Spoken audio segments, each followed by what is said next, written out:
السلام علیکم ورحمۃ اللہ وبرکاتہ۔ الحمد للہ رب العالمین والصلاة والسلام علی سید الانبیاء والمرسلین وعلی آلہ واصحابہ اجمعین وعلی عباد اللہ الصالحین الی یوم الدین، اما بعد فقد قال اللہ تبارک و تعالی فی کلامہ المجید، اعوذ باللہ من الشیطان الرجیم، بسم اللہ الرحمن الرحیم، ان عدۃ الشہور عند اللہ 12 شہرا فی کتاب اللہ یوم خلق السماوات والارض منها 4 حرم۔ وعن ابی بکرۃ رضی اللہ تعالی عنہ ان رسول اللہ صلی اللہ علیہ وسلم قال السنة 12 شهرا في كتاب الله يوم خلق السماوات والأرض منها 4 حرم 3 متواليات ذو القعدة وذو الحجة ومحرم ورجب ومضر الذي بين جمادى وشعبان، رواه الإمام البخاري رحمة الله عليه۔ وعن ابن عباس رضی اللہ تعالی عنہما قال قال رسول اللہ صلی اللہ علیہ وسلم ما من ایام العمل الصالح فيها احب الى الله من هذه الايام يعني ايام العشر۔ قال يا رسول الله ولا الجهاد في سبيل الله؟ قال صلى الله عليه وسلم ولا الجهاد في سبيل الله الا رجل خرج بنفسه وماله فلم يرجع من ذلك شيء، رواه ابو داود۔ اللہ تبارک و تعالیٰ کا بے حد شکر و احسان ہے کہ اس رب العزت نے ہمیں اور آپ کو نماز مغرب جماعت کے ساتھ ادا کرنے کی توفیق عنایت فرمائی، اور نماز مغرب سے فارغ ہونے کے بعد ہفتہ واری یہ پروگرام جو مسلسل کئی سالوں سے چلا آ رہا ہے، ہفتہ واری اس پروگرام میں ہمیں شریک ہونے کی، قرآن و حدیث کی باتیں سننے اور سنانے کی توفیق عنایت فرمائی۔ دعا کیجیے کہ اللہ ہماری ان عبادتوں کو، ہمارے ان نیک اعمال کو اپنے فضل و کرم سے قبول فرما، کوتاہیوں اور کمیوں کو معاف فرما، ہمیں زندگی بھر نماز کا پابند بنا، زندگی بھر دین کے کام کے لیے ہمیں بڑھ چڑھ کر کے حصہ لینے کی توفیق عنایت فرما۔ اور یہ ہفتہ واری پروگرام جو چل رہا ہے، اے اللہ اسے قبول فرما، اس کی افادیت کو عام فرما دے، اور اس کے طرف لوگوں کو راغب فرما، اور اس کے ذریعے سے کتاب و سنت کی دعوت عام ہو، لوگ ان کے طرف مائل ہوں، لوگ قبول کریں۔ اے اللہ اس کے لیے فضا کو سازگار بنا دے اور اس کی توفیق عنایت فرما۔ میرے محترم بھائیوں، ہم اور آپ اس وقت جس مہینے میں زندگی گزار رہے ہیں، یہ مہینہ قمری مہینہ کے حساب سے یہ ذی القعدہ کا مہینہ ہے۔ بس کچھ ہی ایام بچے ہیں، اس کے بعد ذی الحجہ کا مہینہ آنے والا ہے۔ یہ جو ذی الحجہ کا مہینہ ہے، اس کی بڑی فضیلتیں ہیں، اور عشرۂ ذی الحجہ جو ہے، ذی الحجہ کے شروع کے جو 10 ایام ہے، اس کی خصوصی فضیلت کتاب و سنت میں آئی ہوئی ہے، اور اس کے کچھ احکام بھی آئے ہوئے ہیں۔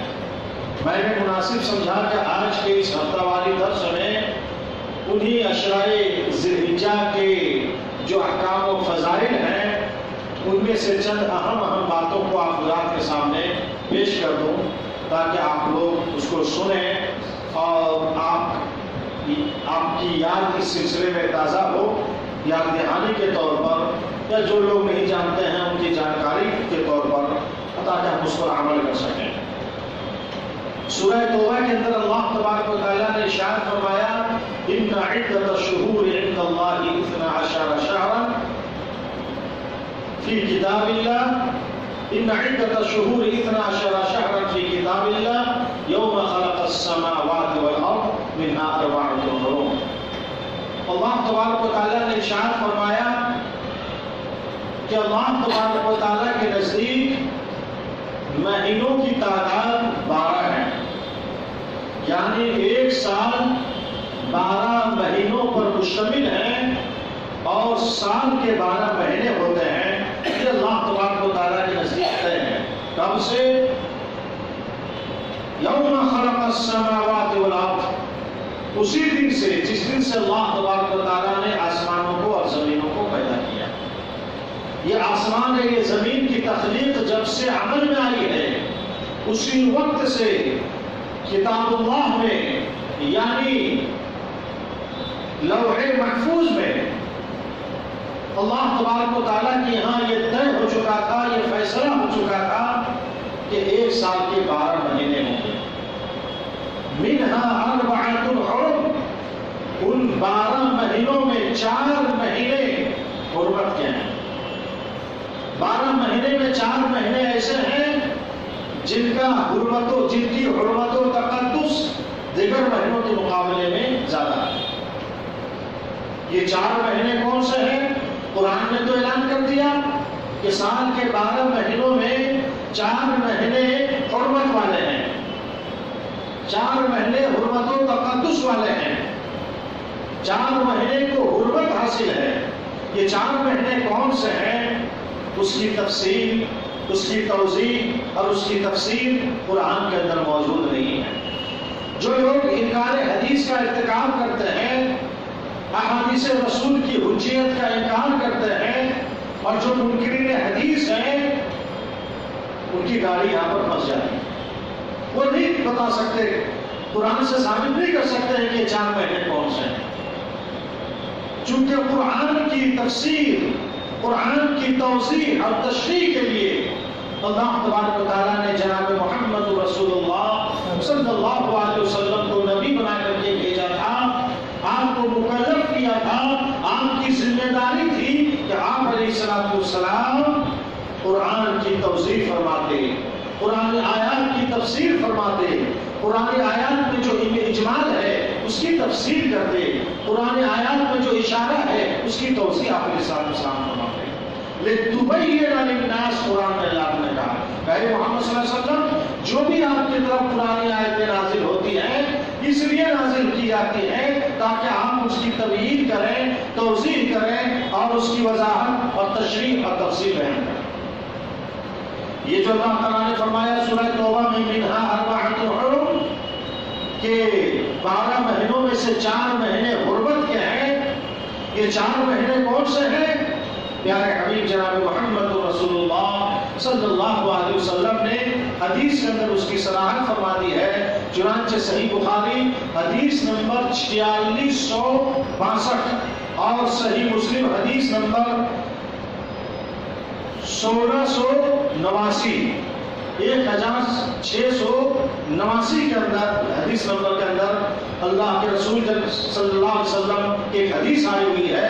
وہ حدیث حضرت ابو بکر رضی اللہ تعالیٰ عنہ سے مروی ہے کہ اللہ کے رسول صلی اللہ علیہ وسلم نے ارشاد فرمایا السنۃ 12 شہرا فی کتاب اللہ یوم خلق السماوات والارض منها 4 حرم 3 متوالیات، کہ سال کے 12 مہینے اللہ کی کتاب کے اندر مقرر ہے اور یہ اسی دن سے ہے جس دن اللہ تبارک و تعالیٰ نے آسمانوں اور زمینوں کو پیدا کیا ہے. منها 4 حرم، آپ علیہ السلام نے ارشاد فرمایا ان 12 مہینوں میں سے 4 مہینے حرمت والے ہیں. وہ 4 مہینوں میں سے 3 مہینے لگاتار ہیں، ذی القعدہ، ذی الحجہ اور محرم. اس کے بعد آپ نے فرمایا ورجب اور رجب. یہ 4 مہینے حرمت کے ہیں، ذی القعدہ، ذی الحجہ، محرم اور رجب.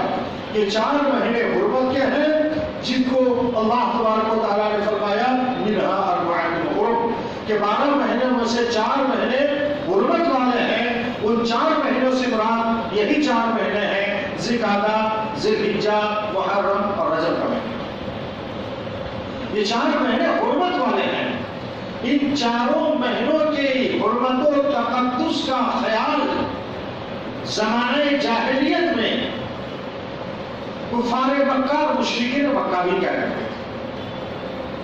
یعنی 4 مہینوں میں وہ لوگ قتال نہیں کرتے تھے، جنگ نہیں کرتے تھے، کسی کی لوٹ مار نہیں کرتے تھے، کسی پر ڈاکہ نہیں ڈالتے تھے، چوری نہیں کرتے تھے، اور گناہوں سے خصوصی طور پر ان 4 مہینوں میں وہ لوگ محفوظ رہتے تھے. یہ 4 مہینے حرمت کے ہیں. اس 4 مہینوں کی حرمت اور حرمت و تقدس کا خیال ہم سبوں کو کرنا چاہیے.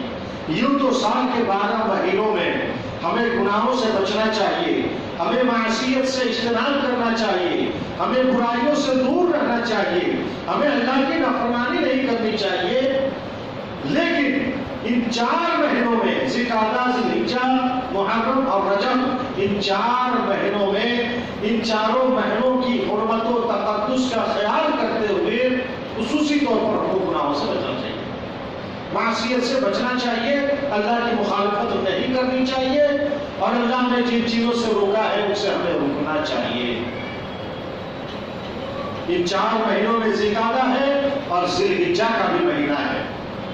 یہ جو ذوالحجہ کا مہینہ ہے، یعنی اس مہینے کے بعد جو مہینہ آ رہا ہے، اس ذوالحجہ کے مہینے کے شروع کے جو 10 دن ہیں، یعنی حرمت والے 4 مہینوں میں ماہ ذوالحجہ کو اور ماہ ذوالحجہ کے شروع کے 10 دن عشرۂ ذوالحجہ کو خصوصی فضیلت حاصل ہے. اس کے تعلق سے احادیث کے اندر جناب محمد رسول اللہ صلی اللہ علیہ وسلم نے خصوصی فضیلت بیان کی. وہ فضیلت سے متعلق چند حدیثیں آپ سماعت فرمائیے. ایک حدیث صحیح سنن ابو داؤد حدیث نمبر 2438 کے اندر عبداللہ ابن عباس رضی اللہ تعالیٰ عنہما سے مروی ہے. وہ بیان فرماتے ہیں کہ اللہ کے رسول جناب محمد رسول اللہ صلی اللہ علیہ وسلم نے ارشاد فرمایا: ما من ایام العمل الصالح فیها احب الی اللہ من هذه الایام. کہ ان 10 دنوں میں، یعنی ذوالحجہ کے شروع کے 10 دنوں میں نیک عمل کرنا، عمل صالح کرنا اللہ تبارک و تعالیٰ کو اتنا زیادہ محبوب اور پسندیدہ ہے کہ سال کے کسی اور دنوں میں نیک عمل کرنا اتنا پسندیدہ نہیں. قالوا یا رسول اللہ ولا الجہاد فی سبیل اللہ. صحابہ کرام نے سوال کیا کہ اللہ کے رسول صلی اللہ علیہ وسلم، کیا اللہ کے راستے میں جہاد کرنا، کیا اللہ کے راستے میں قتال کرنا، کیا اللہ کے راستے میں معاندین اسلام اور مخالفین اسلام سے لڑائی کرنا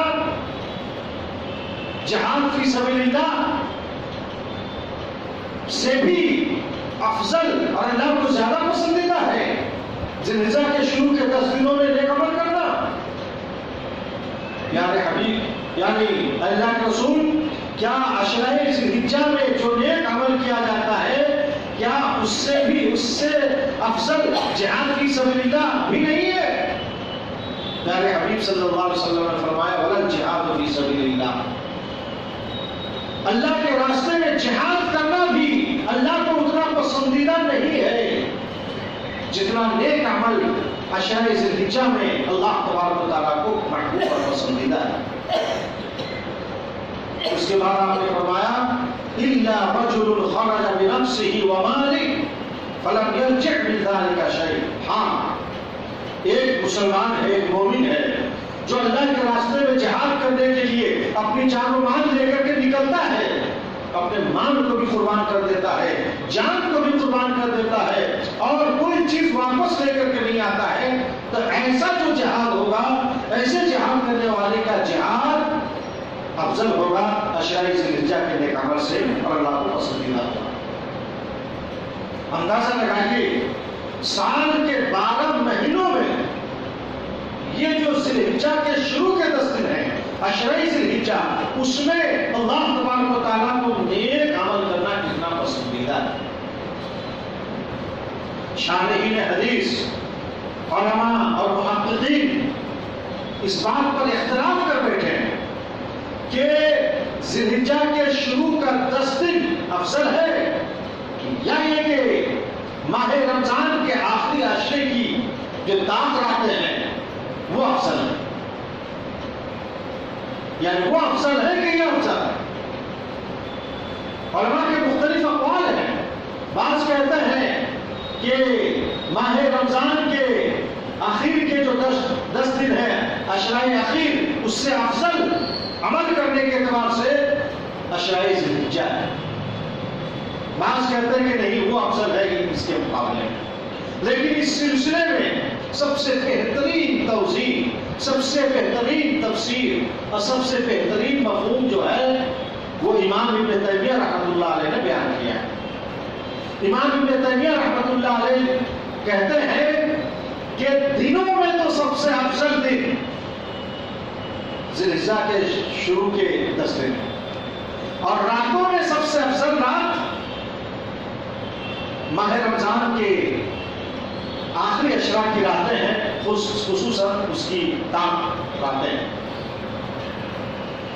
امام ابن تیمیہ کہتے ہیں کہ یہی وجہ ہے کہ عشرۂ ذی الحجہ کی فضیلت میں جو حدیث آئی ہوئی ہے اس میں جو الفاظ ہیں وہ ہے ما من ایام، ایام کے معنی دن ہے، اور آخری عشرہ کے تعلق سے جو آیا ہوا ہے لیلۃ القدر خیر من الف شہر من قام لیلۃ القدر ایمانا و احتسابا غفر له ما تقدم من ذنبه.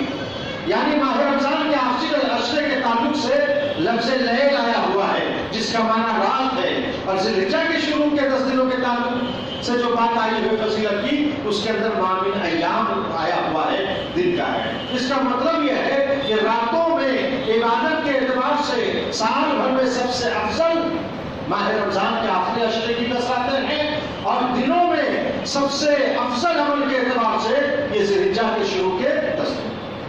امام ابن قیم رحمۃ اللہ علیہ نے زاد المعاد کے اندر، علامہ عبید اللہ مبارک پوری رحمۃ اللہ علیہ نے وضاحت المفاتیح شرح مشکات المصابیح کے اندر لکھا ہے کہ امام ابن تیمیہ کی یہ توضیح بہترین توضیح ہے، اس سے بہترین توضیح اور نہیں. میرے محترم بھائیوں اور معزز سامعین، ذی الحجہ کے شروع کے 10 دن کی فضیلت میں سمجھتا ہوں کہ واضح ہو چکی ہے اور آپ سمجھ چکے ہیں. ان ایام میں ہم کو کیا کرنا چاہیے؟ نیک اعمال کرنا چاہیے، تلاوت قرآن کرنی چاہیے، ذکر و اذکار کرنا چاہیے. لیکن کچھ خصوصی اعمال ہیں جو عشرۂ ذی الحجہ میں نبی علیہ السلام سے ثابت ہے. وہ خصوصی اعمال کیا ہے؟ ایک ہے روزہ.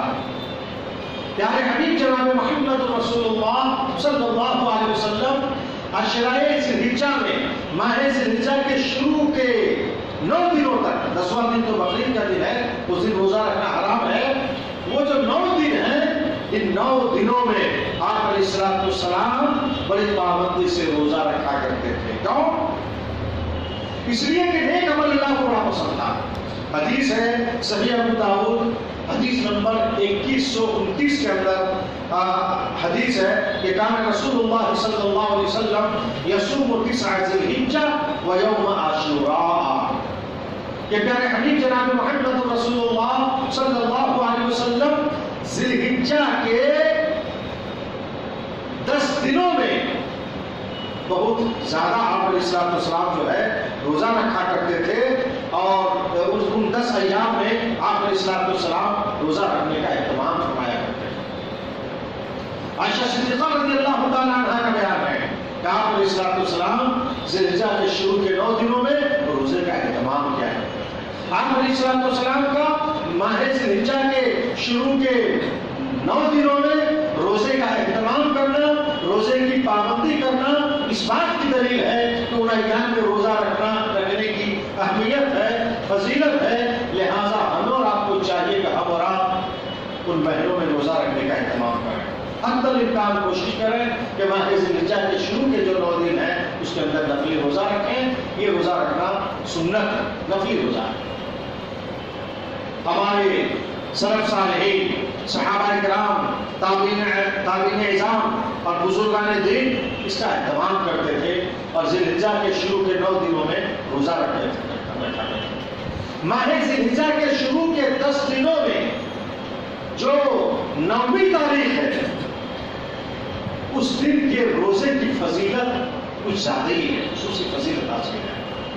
اگر 9ویں تاریخ کو 9ویں ذی الحجہ کو کوئی روزہ رکھتا ہے تو آپ علیہ السلام نے ارشاد فرمایا اس روزہ کا اتنا ثواب ہوگا کہ اگلا 1 سال اور پچھلا 1 سال، اگلے 1 سال اور پچھلے 1 سال کے گناہوں کو اللہ تبارک تعالیٰ معاف فرما دے گا۔ یہ روزہ اگلے 1 سال اور پچھلے 1 سال کے گناہوں کا کفارہ ہو جائے گا۔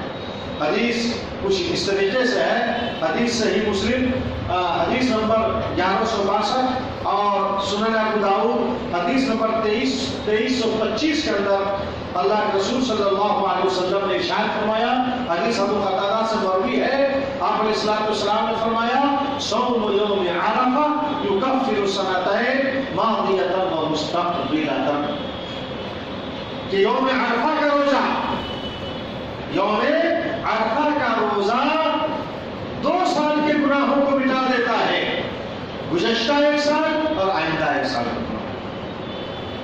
یہ یوم عرفہ سے کون سا دن مراد ہے؟ اس میں بھی کچھ 2 طرح کی رائے ہیں۔ کچھ علماء کہتے ہیں کہ یوم عرفہ سے مراد وہ دن مراد ہے جس دن عرفہ کے میدان میں حجاج کرام حاضر ہوتے ہیں، جمع ہوتے ہیں۔ اس حساب سے اگر دیکھیں تو ہمارے ہندوستان میں ذی الحجہ کی 7ویں تاریخ ہوئی، عام طور پر 7 تاریخ۔ لیکن اس سلسلے میں جب تحقیق کی جاتی ہے اور غور کیا جاتا ہے تو ہمیں یہی سمجھ میں آ رہا ہے کہ ذی الحجہ کی 9ویں تاریخ بعد، خواہ وہ 9ویں تاریخ وہاں کے حساب سے بھی 9ویں تاریخ ہو یا نہ، تو اس لیے کہ حدیث کے اندر صراحت کے ساتھ موجود ہے پیارے حبیب صلی اللہ علیہ وسلم کے تعلق سے کہ کان رسول اللہ صلی اللہ علیہ وسلم یصوم 9 ذی الحجہ، کہ آپ علیہ السلام ذی الحجہ کی 9 تاریخ کو، ایک حدیث میں التاسع من ذی الحجہ ہے کہ ذی الحجہ کی 9 تاریخ کو آپ علیہ السلام روزہ رکھتے تھے۔ اب یہ 9 تاریخ ذی الحجہ کی، خواہ وہاں کا عرفہ کا دن ہو یا نہ ہو، ہمیں ذی الحجہ کی 9ویں تاریخ کو دیکھنا ہے، اس لیے کہ 9ویں تاریخ کو آپ علیہ السلام روزہ رکھتے تھے، ذی الحجہ کی 9ویں تاریخ کو ہمیں روزہ رکھنا چاہیے۔ اس کے علاوہ جو ہے یعنی اس روزے کی بڑی اہمیت ہے، اور 1 سال پچھلا اور 1 سال اگلا 2 سال کے گناہوں کو اللہ تعالیٰ معاف فرما دیتا ہے۔ اس وجہ سے یوم عرفہ یعنی 9ویں ذی الحجہ کے روزہ رکھنے کا خصوصی اہتمام کرنا چاہیے، 1 دن کا معاملہ میں روزہ رکھ لینا چاہیے۔ تو ایک عمل تو یہ ہے کہ ذی الحجہ کے شروع کے 9 دنوں میں ہم روزے کی پابندی کریں، خصوصی طور پر یوم عرفہ یعنی 9ویں ذی الحجہ میں ہم روزے کا اہتمام کریں اور پابندی سے اس کو رکھنے کی ہر ممکن کوشش کریں۔ اور دوسرا عمل جو ذی الحجہ کے شروع کے 10 دنوں میں ہمیں کرنا ہے، ذی الحجہ کا چاند نظر آتے ہی جو خصوصی عمل ثابت ہے وہ ہے تکبیر کرنا، اللہ اکبر اللہ اکبر، لا الہ الا اللہ واللہ اکبر اللہ اکبر للہ الحمد، یا اللہ اکبر اللہ اکبر سبحان اللہ الحمدللہ، یہ سب پڑھتے رہنا چاہیے۔ چنانچہ صحیح بخاری میں امام بخاری رحمۃ اللہ علیہ نے باب فضل الاعمال فی ایام التشریق کے تحت یہ ذکر انہوں نے ایک روایت پیش کی ہے عبداللہ ابن عمر اور حضرت ابو ہریرہ رضی اللہ تعالیٰ عنہما کے تعلق سے کہ یہ لوگ ذی الحجہ کے 10 دنوں میں بازار نکلتے، تکبیر کہتے، ان کی تکبیر کو سن کر کے دوسرا تکبیر کہتا، پھر تیسرا تکبیر کہتا، اور پورا بازار تکبیر کی آواز سے گونج اٹھتا۔ تو ہمیں تکبیر کا اہتمام کرنا چاہیے اور ہمیں تکبیر بھی کرنی چاہیے ان دنوں میں۔ اس کے علاوہ جتنے بھی نیک اعمال ہیں، تلاوت قرآن ہے، ذکر و اذکار ہیں، تسبیح و تحلیل ہے، صدقات و خیرات ہیں، یہ سارے نیک اعمال کو ہمیں ذی الحجہ کے شروع کے 10 دنوں میں کرنا چاہیے۔ اس دن نیک عمل کرنے کی جو فضیلت ہے اور اللہ اس سے جتنا خوش ہوتا ہے سال بھر کے کسی دن میں اتنا زیادہ خوش نہیں ہوتا. کسی دن کے نیک عمل پر اللہ تعالیٰ اتنا خوش نہیں ہوتا, اتنا پسندیدہ نہیں. ایک عمل عشرہ ذی الحجہ میں ہمیں یہ بھی کرنا چاہیے کہ ذی الحجہ کا چاند نظر آتے ہی بال ہے, ناخن ہے, خواہ ناخن ہاتھ کے ہو یا پاؤں کے ہو, یہ بال اور ناخن کو ہمیں نہیں کاٹنا چاہیے. خاص طور سے اگر کوئی قربانی کرنے کا ارادہ رکھا ہے تو ان کو تو ان کے لیے ضروری ہے کہ وہ اس سے بچے اور وجوبی طور پر اس سے رکے اور ناخن اور بال کو نہ کاٹے. چنانچہ حدیث ہے, حدیث ام سلمہ رضی اللہ تعالیٰ عنہ سے مروی ہے اور یہ حدیث صحیح مسلم کتاب الاضاحی کے اندر موجود ہے. ام سلمہ رضی اللہ تعالیٰ عنہ بیان فرماتی ہیں کہ نبی علیہ السلام نے ارشاد فرمایا اذا دخلت العشر واراد احدكم ان يضحي فلا يمس من شعره وبشره شيئا وفي رواية فليمسك عن شعره وأصحاره رواه الإمام مسلم عن ام سلمہ رضی اللہ تعالیٰ عنہ. کہ جب ذی الحجہ کے شروع کا 10 دن جب آ جائے, جب ذی الحجہ کا مہینہ شروع ہو جائے تو شروع کے 10 دنوں میں تم میں کا جو شخص قربانی کرنے کا ارادہ کرتا ہے اسے چاہیے کہ وہ اپنے بال کو اور اپنے ناخن کو نہ چھوڑے, اپنے بال کو نہ کاٹے. اور ایک روایت میں ہے کہ فَلْيُمْسِكْ عَنْ شَعْرِهِ وَأَصْفَارِهِ, کہ وہ اپنے بال کو اور اپنے ناخن کو کاٹنے سے رک جائے. یہ عمل ہے.